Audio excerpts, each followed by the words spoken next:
Sorry, everybody. We'll get started in 1 minute. That's the question. It's not Not a partnered university. UDP the only one. No, there's several. Recognize me.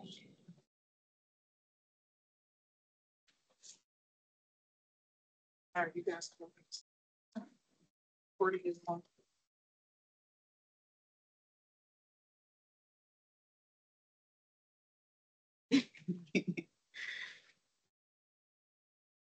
Good afternoon, everyone. I'm Fran Vann. I'm an attorney with the Board of Ethics and Government Accountability.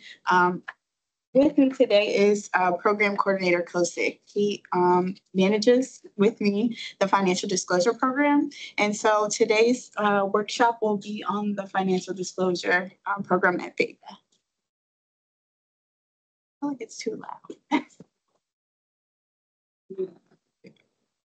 Gotta make sure you, because they can't hear you. Can you guys hear me? Okay, in the back as well? Okay. You can go to the next slide. So some of the goals of the training are to explain why financial disclosure statements are collected. So why do I have to file? Provide an overview of BEGA's financial disclosure program and information on how to file. And then lastly, review consequences of not filing. So that's not the thing we most want to emphasize, but it's definitely important to know. So now we're going to start off with a knowledge check, and this is just a true or false question. The question is, as a public official, my financial disclosure statement will be public. How many of you guys think that this is true? Raise your hand. Okay. And how many of you all think it's false? Okay, a few. Okay, Steve. So the answer here is true. If you are a public official, your financial disclosure statement will be public, and you can access public statements using our website, which is bega.dc.gov. So that was kind of a softball question, but this question might be a little harder. And question 2 says, true or false? Once I leave district government, I'm no longer required to file a financial disclosure statement. And so a lot of people are unsure about this, and this is why we added it. Do you think you have to file once you leave? Yes. Yes. Okay. Well, I guess it wasn't a softball for you all because you are required to file. If you know that you're leaving, you should contact your ethics counselor or your HR person to let them know that you're leaving and that you need to file if you have a prior history of filing and you think you will be designated again. But you also need to make sure that you work at least 30 days in the prior calendar year. And that will trigger the requirement to file. If you don't file,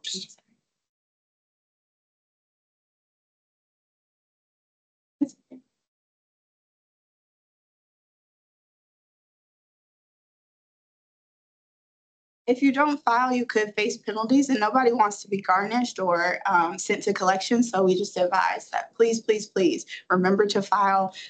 Please let them know that you're leaving. You can always contact us, send us an email, me or Stan, and we will get you set up to file.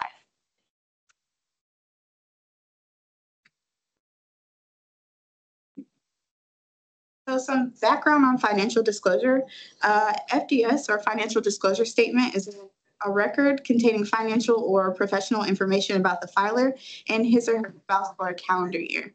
The purpose of the financial disclosure statement is to provide transparency about the private interests and activities of public officials and their relatives, which could, among other things, help identify potential conflicts of interest. So as the director mentioned earlier, we do collect financial disclosure statements just to make sure that there's no conflicts of interest, no bribery, no unethical conduct that's occurring. Next slide. So who must file?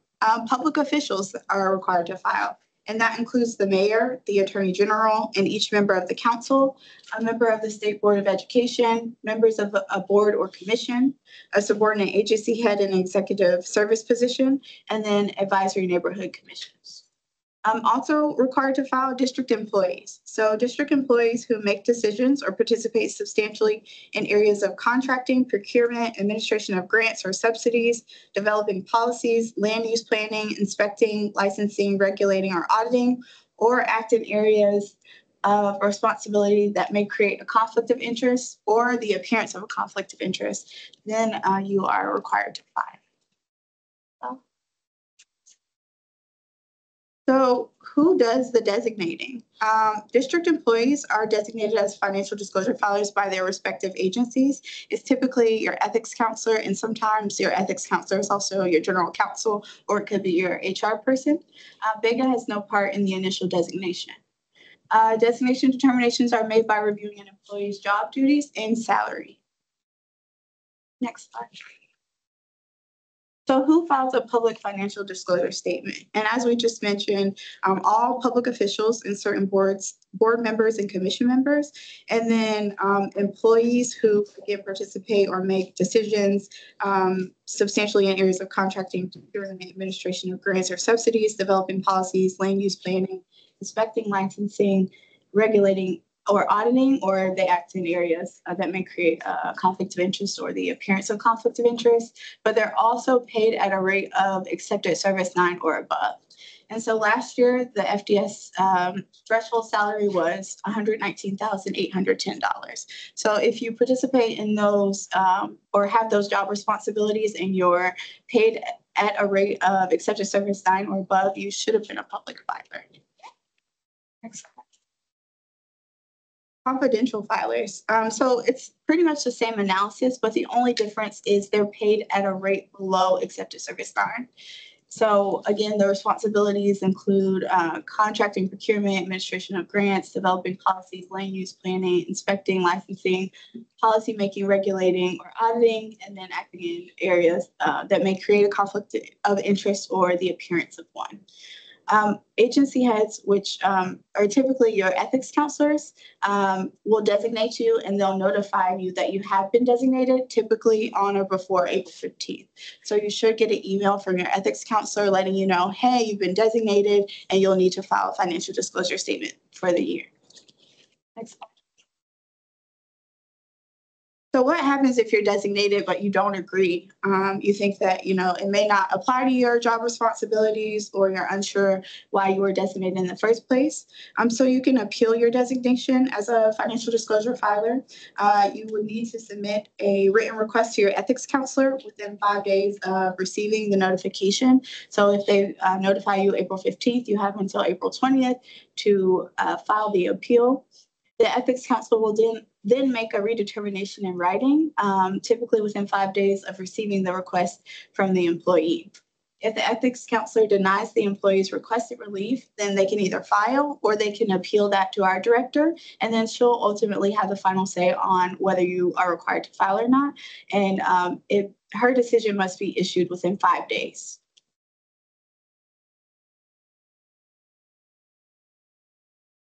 So some important dates and deadlines, April 15th. Again, I just mentioned this, but you'll receive notice either from BEGA if you're a public filer or your ethics counselor that you're required to file for the upcoming year. May 15th. This is a big day. Please, if you are a filer, don't forget. May 15th is an important day because all of the financial disclosure statement forms are due that day. If you have technical issues, we're here to support you. They do have a link on our website to file a help support ticket. And then you also may want to submit an extension request if you can't file by the deadline, but please make sure that you submit your financial disclosure by that date. And then June 15th, BEGA is required to submit a list of all non-filers to the DC Register for publication. Next slide. So some important notes: public filers must file their FDS forms via our e-filing system. And then confidential filers, their steps are two-part. It's one, you file on the e-filing system, and then two, you need to submit a copy to your agency's ethics counselor or follow their instructions. Sometimes they have it sent to a general email, which might go to the general counsel or the ethics counselor, but make sure that once you submit the file, you download it, or form, you download the form and then submit it to your ethics counselor. Next slide. So what must be reported for both public and confidential filers? Any business entity in which the filer, filer spouse, domestic partner, or dependent children has a beneficial interest exceeding $1,000 or producing an income of 200 or more, received honoraria or income in excess of $200 from an entity that contracts with the district. If you served or your spouse served in a formal capacity like an owner, director, partner, consultant, contractor, etc. And then any or an outstanding individual liability in excess of $1,000. So for this, you don't have to report your mortgage, student loan, or credit card from a financial institution or business entity granted on the terms made available to the general public. You also don't need to report liabilities that you owe to your spouse or to the parent, sibling, or child of your spouse or dependent child. You need to report any real property in the District of Columbia, excluding personal residence valued at $1,000 or more or producing $200 of income. So let's say you have an Airbnb or a home that you use as an Airbnb that's not your primary residence, you would need to report that if it's in the district and that it exceeds the income amount. Outside positions held at any time during the reporting period, whether or not you were compensated and whether or not you currently hold the position.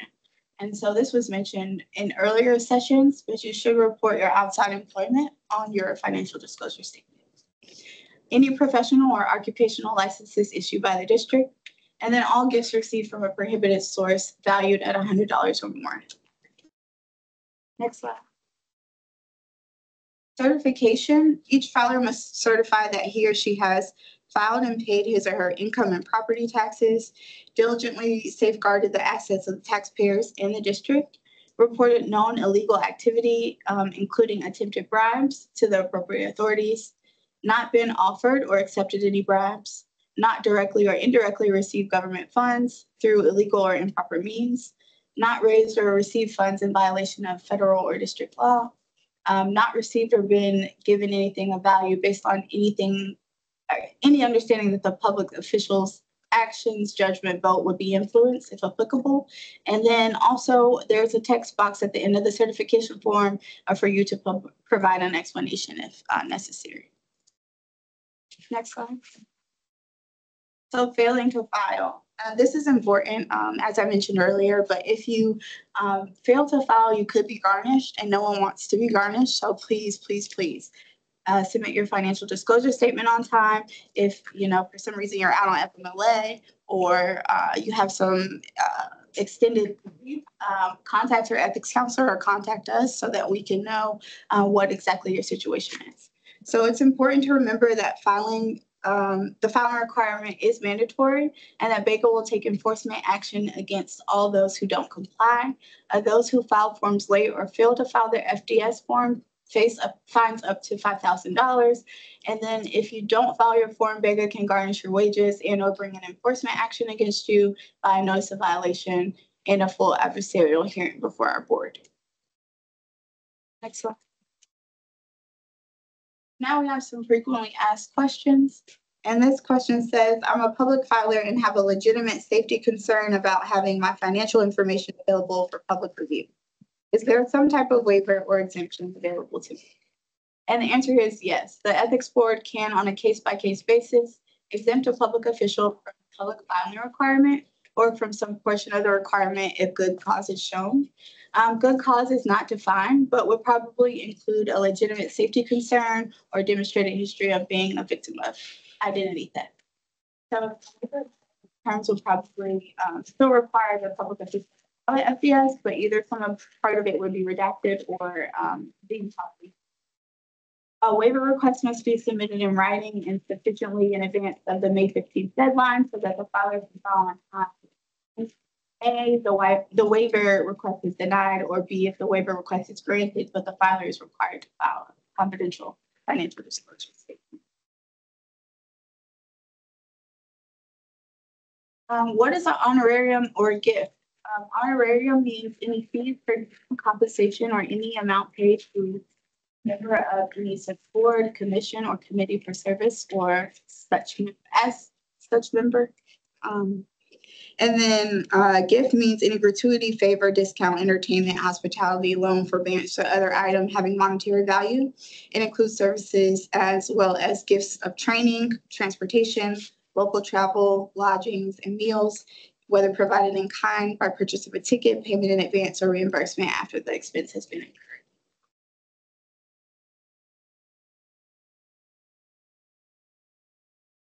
Some frequently asked questions continued. Do I need to disclose a personal checking account and or credit card debt? So no, you do not need to list any credit card debt since both of the credit cards are issued by federal or state insured or regulated financial institutions. In addition, credit card companies are in the business of providing revolving credit or installment accounts. And then do I need to disclose a retirement account? So here the answer is it depends. You may need to disclose the retirement account depending on the type of account and how it's structured. For instance, just like ownership of stock or shares of a business entity, which must be disclosed, if the account is self-directed, meaning that you choose the individual companies in which the account invests, then you need to disclose. If, on the other hand, the retirement account is essentially managed by someone else, disclose that information.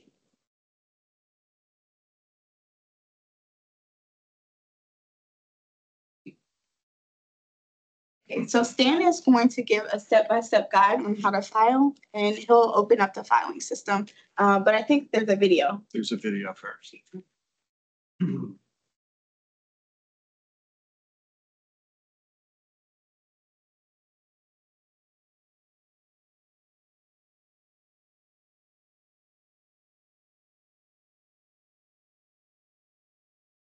Slow this down a little bit. Audio did. So I'm going to walk you through this a little bit. The audio doesn't come through on Teams.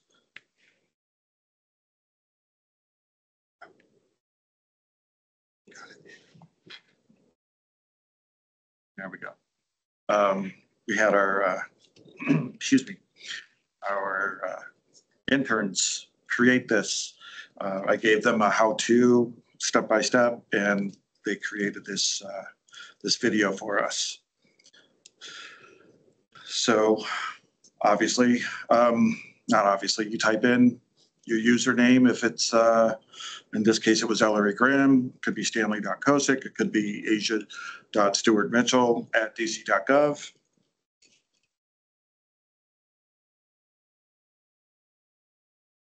And next, it'll take you to a page.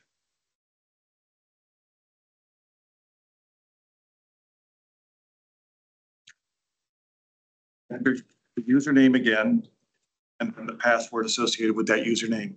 More often than not, if it's a dc.gov email address, it is the LDAP, the network password.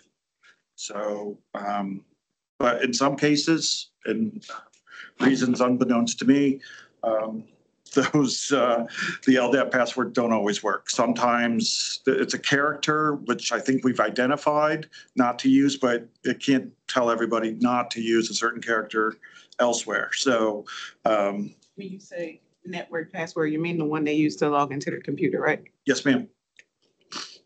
Yeah, LDAP network. Just tell them that it's the one they use to log into their computer. Yeah, the one that you use every day to get your email or log into your workstation. Thank you. So once you get your password in and you get to the welcome screen, you can either click on your name or the email address.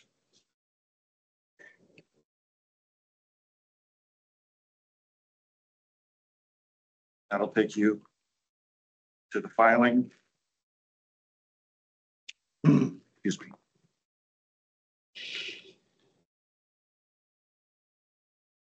Continue filing twice. Once in the year associated. So this year it was 2024 April. The time period was for January 1st through December 31st, 23. And you click on continue filing, and then you would click on continue filing again because it's asking you to confirm that that's what you're looking to do. position held.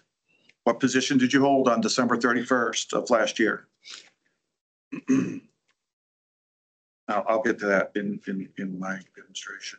And then simple questions, the 15 questions, you have to make sure that all the answers are clicked. And if you say yes to anything, you have to respond and close out that yes.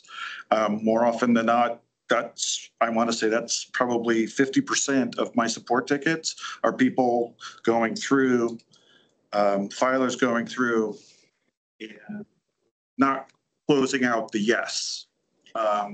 So and if you have an outside job, side hustle, whatever, and you come in and it produces more than $200 a year income, and you click yes and you fill it out. But if you don't close that out, because it's going to ask you, do you have any more? If you don't say no, or if you don't address it somehow, it's going to hold you up on the back end.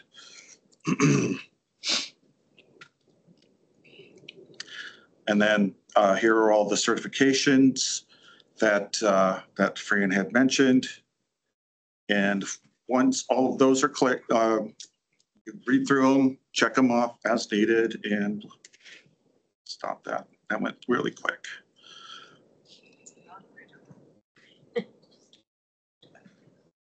Yeah.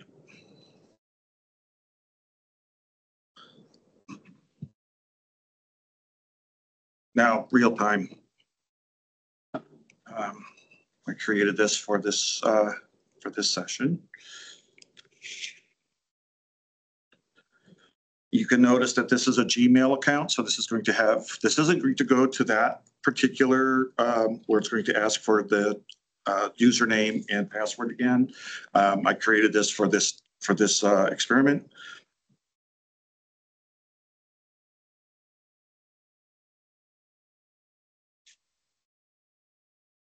Okay, if you don't remember your password, or reset password. For those outside of the @dc.gov domain. That will help you. If you click on that, that'll send you to a place. Let's just do that. And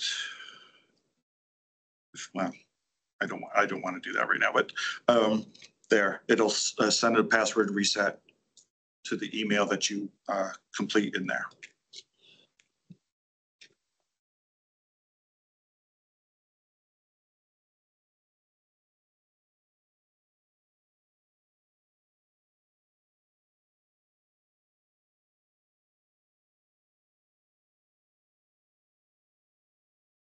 Now, if you put in the wrong email address, you will get an error message that tells you that that email is not recognized, meaning it hasn't been uploaded into the system. Chances are, it could be that you have it missed. Sometimes we get a little heavy fingered and our emails get misspelled, our names get misspelled, things like that. So double check it first before we go into, forgot reset password. Excuse me.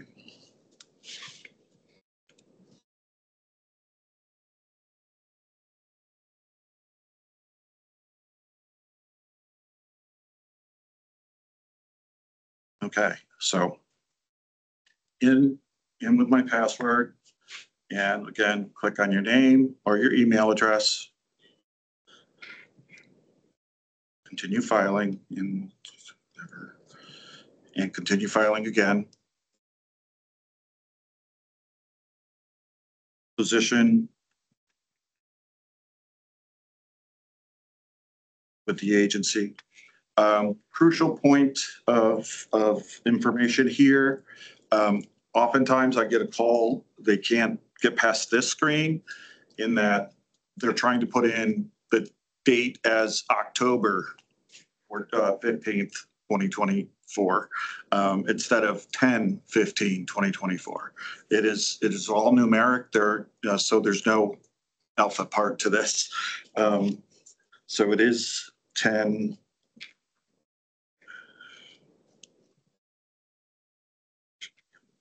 Start date.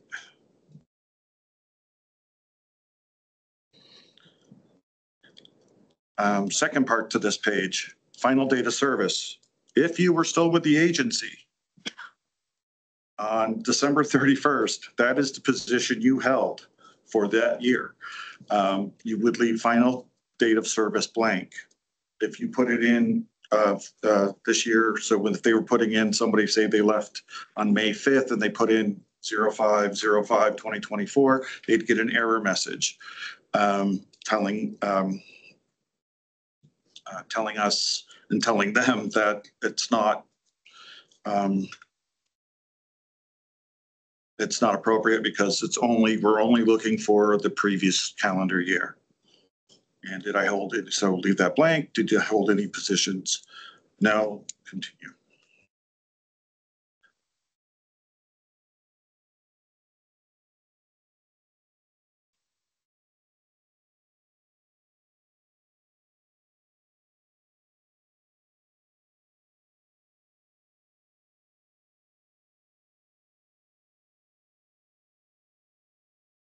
So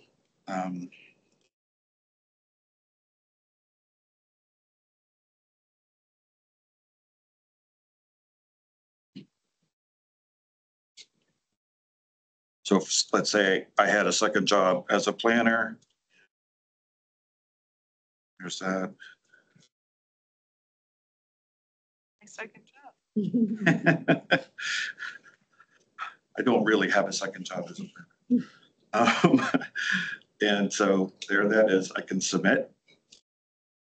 And if you see, it'll let you go on. It'll let me go on and say, no, my wife doesn't have a job. And I can go through this whole thing and say, no, no, no, I don't have anything else.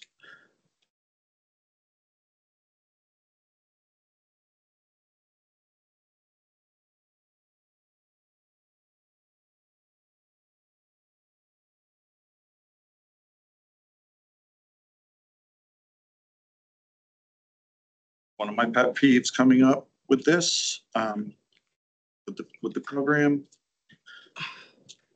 I go to continue and it tells me, please confirm that all questions are completed. And what that requires us to do is go back and, I mean, we know where this one is, but oftentimes it's not only question 1 or 2, it's sometimes question 9, sometimes question 8, because we get overzealous in our attempt to complete this and we're rushing through it. So we forget to close out all of the questions. And there we go. Lastly, the certification page. I'm not sure what happened in 2019, but I wasn't here then. But as you can notice, everything here is doubled. These all would have to be filled out before we completed this.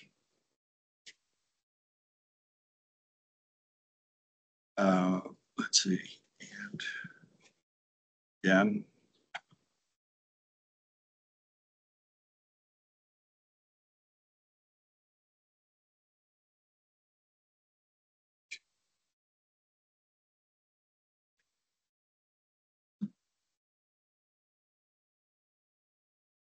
Any additional comments that we have, and it's not complete until this box is checked and we hit certify and submit. As you can see, do I have ethics counselors here? A few of you, okay. If you have confidential filers in your agency, you may not, I don't know. This is what we're looking for from them, or what you're looking for from them is this: download their PDF.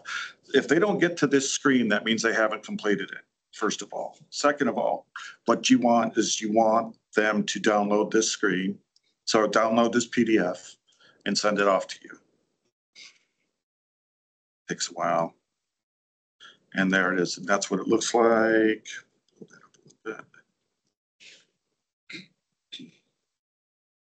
And that's what you should be receiving from your confidential filers when they're done. I'm going to go back.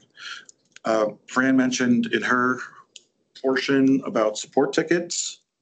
Support tickets, right here, support. It automatically defaults to the financial disclosure system filing. I think that's more, well, no, because it's BEGA, so it's not even alphabetical. It's just because we have more issues with the financial disclosure filing system. If you have, if you encounter a filer who has, who wants to file a support ticket, if we encourage them, but more information's better. More often than not, I find myself having to respond to a support ticket, saying, okay, what did you mean that I couldn't log in? Does it mean your password is bad? Does it mean your email's bad? Do we have the wrong name for you? You know, maybe you got married and your name changed. Maybe you got divorced and you changed your name back. There's a whole list of reasons why you can't log in, and I need more information. Otherwise, we're going to be going back and forth for a while. And I really, when we receive 500 support tickets, we really want to get through them in a timely fashion because, again, as we mentioned, it's due on May 15th. So if you're sending me a support ticket on May 14th, hopefully you turned in your request for an extension as well. Because that's what we're dealing with. But more information is better here in this particular case. You know, I can't log in. It says my password is bad. I can't log in. It says my email's bad. I can't log in. If you have questions about the questions, do I have to report my $50,000 in Apple stock? You know, that's not a support ticket question. That is a FDS question, and that should go to our email. Our FDS at BEGA. What's it? BEGA FDS at dc.gov. So those are the. I mean, so right. So if there's questions specific, those should go to our email, our inbox. If it's technical, it comes here. If we get into a situation, there's a certification that asks if we completed an ethics training the last 365 days. And if you're not sure, that would be an FDS question. I can look it up. If you're in our LRN system, we can look that up. If you completed it on PeopleSoft, we can look that up. If you attended one of our sessions here this week, or if one of the other monthly sessions that we offer, we can look those up as well. So if you don't remember, if you did in the last 365, go ahead, give us a shout. Any questions out there? I saw some.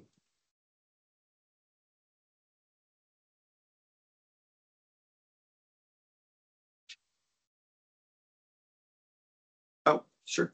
We can, okay. Yeah, that came up here recently too. Okay, you've completed your filing, but then we realized that, oh, you know what? I did take a job last year, and so I have to file an amendment. And basically coming in.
And unfortunately, on an amendment, everything has to be checked again. So when they're filing an amendment, and this goes for confidential filers as well. They have to go through all of it to make sure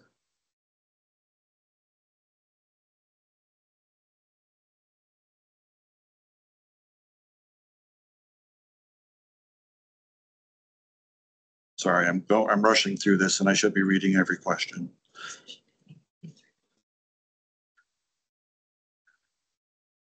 But this is an amendment, so we already answered all of these questions on the original. If it is an amendment, ethics counselors, you're going to want a copy of the amendment.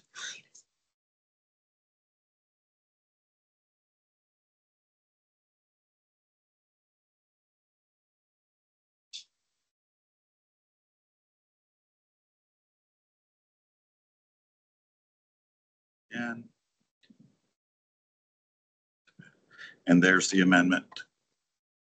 It's that simple. If they have to file.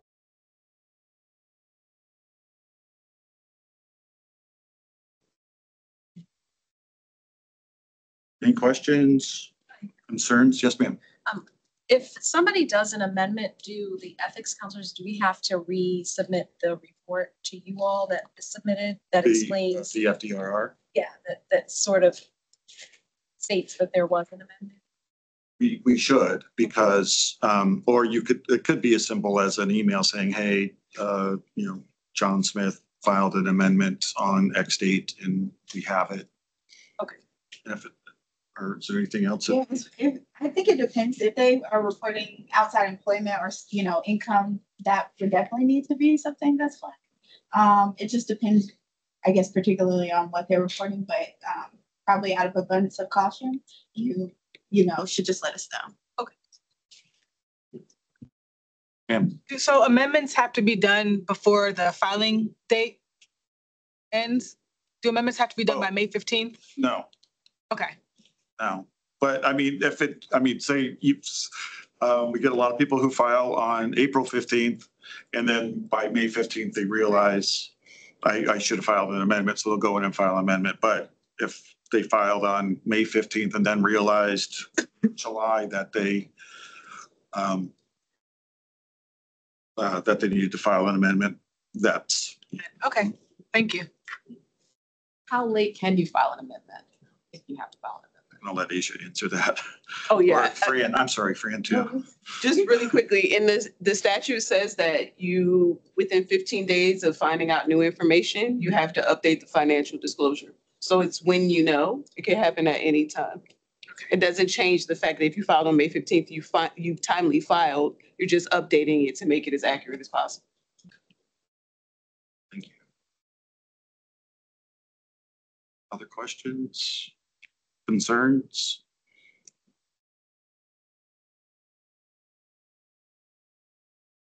That's fine. Here's the contact information.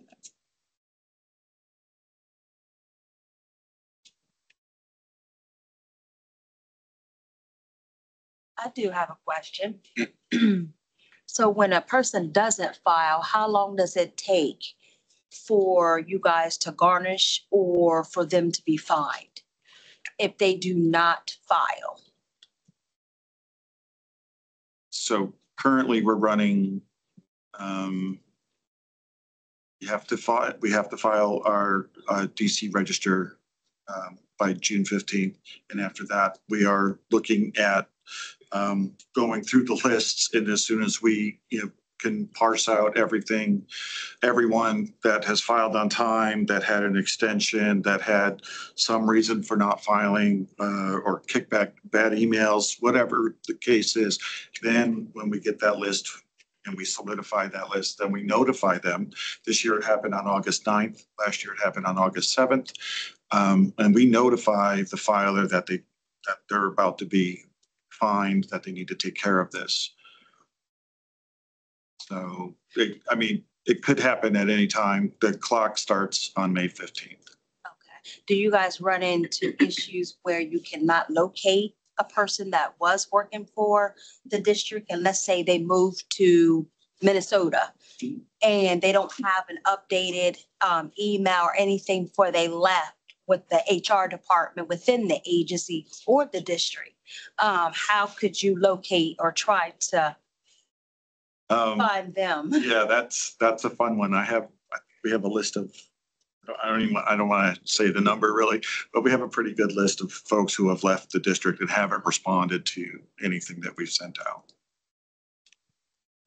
Is there any Yeah, we consequences for utilize that? our investigators to try and Gotcha, okay. locate them. And if not, unfortunately, they may be sent to collections, and that pretty much, I guess, alerts people once, you face something that could affect your credit or whatever the case may be. So it's just best if you're an ethics counselor to get that information before they leave. And if you're not an ethics counselor, but you are a previous filer, make sure that that's completed before you separate from the district.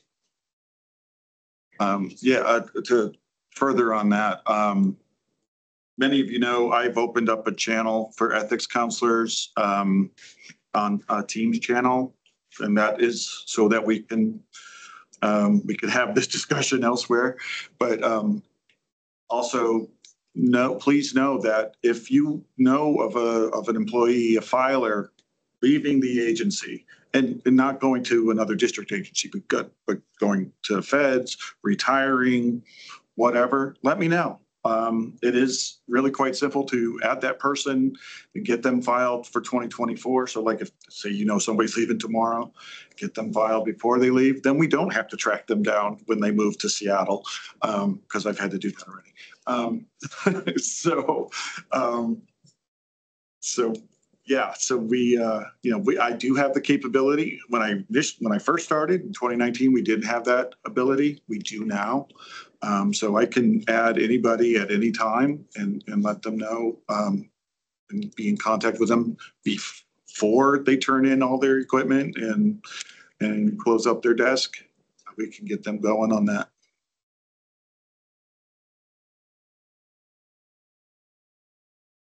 Any other questions? Any? Our information, do we have any more information, or is this just us? Okay, good. There's a BEGA.fds@dc.gov. That's our general, like most of you, most of the ethics counselors already know to email me directly, or probably Fran as well. Seems like most of the filers know that now too, because they do. So nothing else? Nothing for the good of the order? Well, thank you all for attending. Yes, I appreciate your time.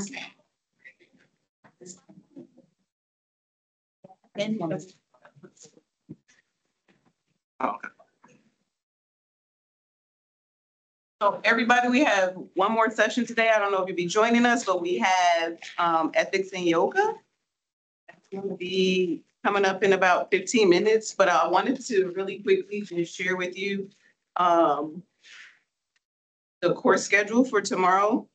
You can see what we have going on. Good job. Sorry, I was borrowing my colleague's computer. Don't know what I'm doing.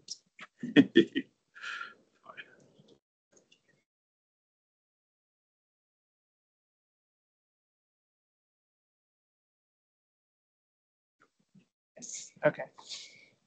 So here we go. Just really quickly.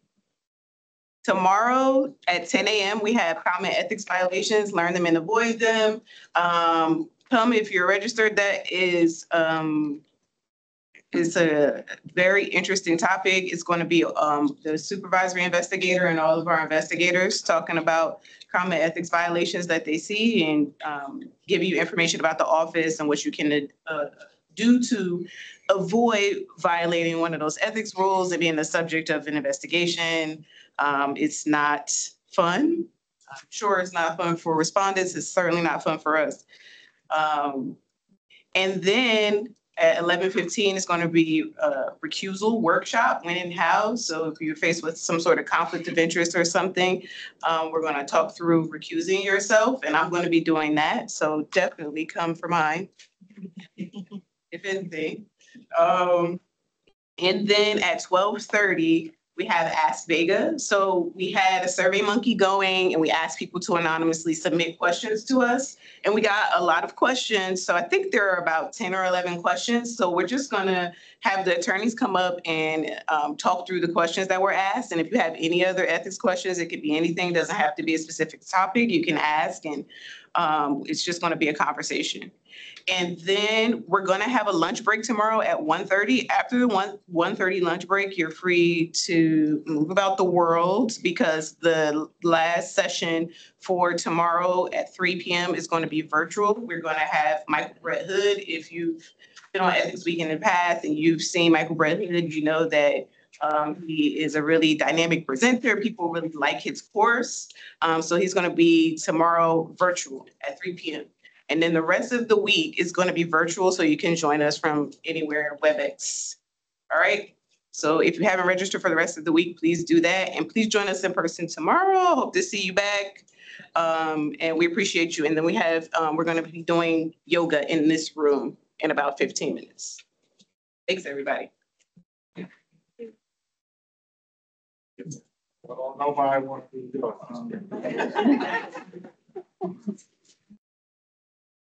Heard if I stayed, it'd be an ethics violation. it.